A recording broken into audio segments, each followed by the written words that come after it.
దేశంలో జమిలి ఎన్నికలకు రంగం సిద్ధమైందా? ఎలాగైనా దేశవ్యాప్తంగా ఒకేసారి ఎన్నికలు నిర్వహించాలన్న బీజేపీ పట్టుదల నెరవేరబోతోందా? గత కొద్ది రోజులుగా ఈ జమిలి ప్రచారం ఎందుకు మారుమోగుతోంది?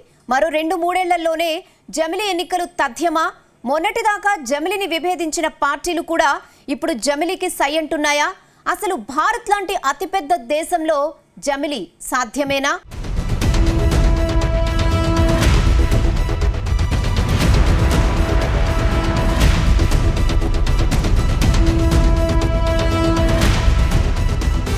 దేశంలో ప్రస్తుతం జమిలి ఎన్నికలపై పెద్ద ఎత్తున చర్చ జరుగుతోంది.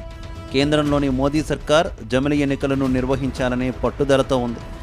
ఒకే దేశం ఒకే ఎన్నిక అనే నినాదాన్ని బీజేపీ ఎలాగైనా చేసి చూపాలనే ఆలోచనతో ఉంది. అందులో భాగంగా జమిలి ఎన్నికల నిర్వహణ కోసం విధి విధానాలు ఖరారు చేసే పనిలో ఉంది.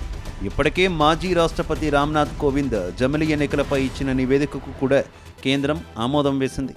దీంతో జమిలి ఎన్నికలపై కేంద్ర సర్కార్ ఎంత సీరియస్గా ఉందో అర్థమవుతోంది. ఈ జమిలి ఎన్నికలకు సంబంధించిన బిల్లును కూడా త్వరలో జరగబోయే పార్లమెంటు సమావేశాల్లో ప్రవేశపెట్టే అవకాశం ఉంది.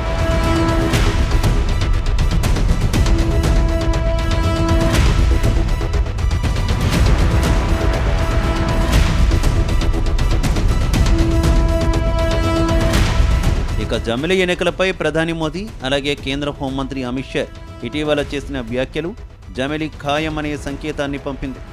ఇప్పటికే ఎన్డీఏ కూటమిలోని పార్టీలకు మోదీ అమిత్ షా జమిలి ఎన్నికలపై ఓ స్పష్టతతో ఉన్నట్టు తెలిసింది.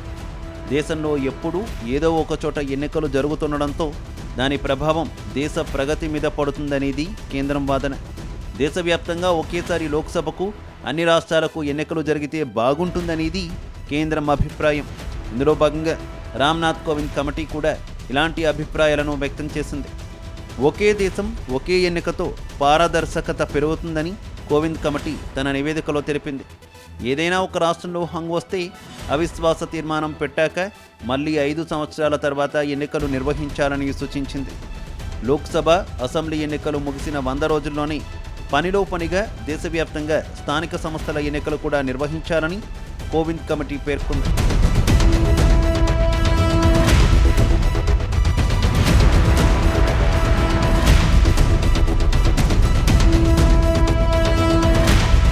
అయితే జమిలి ఎన్నికల నిర్వహణ అంత ఈజీ కాదన్న వాదన లేకపోలేదు.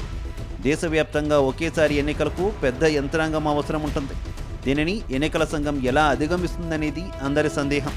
ఎన్నికలకు సరిపడా యంత్రాంగాన్ని ఎన్నికల సంఘం ఎలా సమకూర్చుకుంటుందని నిపుణుల నుంచి ఎదురవుతున్న ప్రశ్న. అయితే ఇదే సమయంలో ఎన్నికలను ఈవీఎంలతో నిర్వహిస్తారా లేక బ్యాలెట్ పద్ధతిలో నిర్వహిస్తారా అన్న చర్చ సైతం లేకపోలేదు. ఈవీఎంలతో ఎన్నికలు జరిపితే దేశం మొత్తం సరిపడా ఈవీఎం మిషన్లు అందుబాటులో ఉంటాయా అనేది కూడా ప్రశ్నగా మారింది. మరికొందరు బ్యాలెట్ పద్ధతిని కూడా ఎన్నికలు నిర్వహించాలనే డిమాండ్ కూడా ఉంది. ఇవన్నీ జమిలి ఎన్నికల నిర్వహణకు ప్రతిబంధకాలుగా మారుతున్నాయి.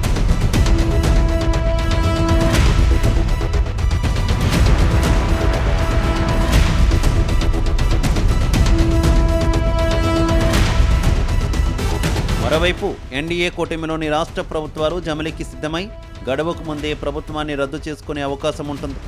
ఎన్డీఏతర ప్రభుత్వాలు ఉంటే ఆ రాష్ట్ర ప్రభుత్వాన్ని రద్దు చేసుకుంటాయా? దీనిపై కేంద్ర ప్రభుత్వం ఎలా ముందుకు వెళుతుంది? పార్లమెంటులో చట్టం తెస్తే సరిపోతుందా అనేది కూడా చాలామంది నుంచి వస్తున్న అనుమానం. ఇదే కాకుండా ఒకవేళ జమిలి ఎన్నికలకు సంబంధించి న్యాయపరంగా సమస్యలు ఎదురైతే అప్పుడు ఏం చేయాలి అన్న దానిపై కూడా కేంద్ర ప్రభుత్వం సీరియస్గానే దృష్టి పెట్టినట్టు తెలుస్తోంది. ఇలా జమిలి ఎన్నికలు కనుక వస్తే ఎన్నికల సంఘం అనేక సవాళ్లను ఎదుర్కోవాల్సి ఉంటుంది.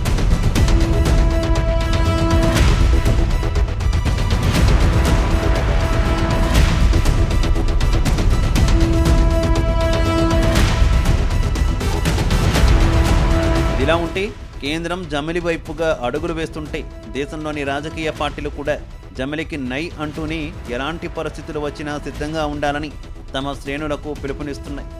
ఇటీవల కేంద్ర ప్రభుత్వం తీసుకుంటున్న కొన్ని నిర్ణయాలు జమిలి ఎన్నికలు రావడం ఖాయంగా కనిపిస్తుంది. ఇప్పటికే తెలుగు రాష్ట్రాల్లో ఈ జమిలిపై పెద్ద ఎత్తున చర్చ జరుగుతోంది. ఆంధ్రప్రదేశ్, తెలంగాణలోని అధికార ప్రతిపక్షాలు ఈ 1 నేషన్ 1 ఎలక్షన్ ఎన్నికలు వస్తాయనే ధీమాతో ఉన్నట్టు కనిపిస్తోంది. అందులో భాగంగా వారు ఎన్నికలకు సిద్ధమవుతున్నట్టు తెలుస్తోంది. అధికార పక్షం సంక్షేమ పథకాల జోరును పెంచితే ప్రతిపక్షాలు యాత్రలు ఆందోళనలతో ప్రజలకు మరింత చేరువయ్యేలా వ్యూహాలు రచిస్తున్నారు. పార్టీల హడావిడి చూస్తుంటే నిజంగానే జమిలి ఖాయంగా కనిపిస్తోంది. కొందరు నేతలైతే ఏకంగా 2027 సంవత్సరంలో కానీ 2028లో కానీ జమిలి ఎన్నికలు వస్తాయని కూడా అధికారికంగా ప్రకటనలు చేస్తున్నారు.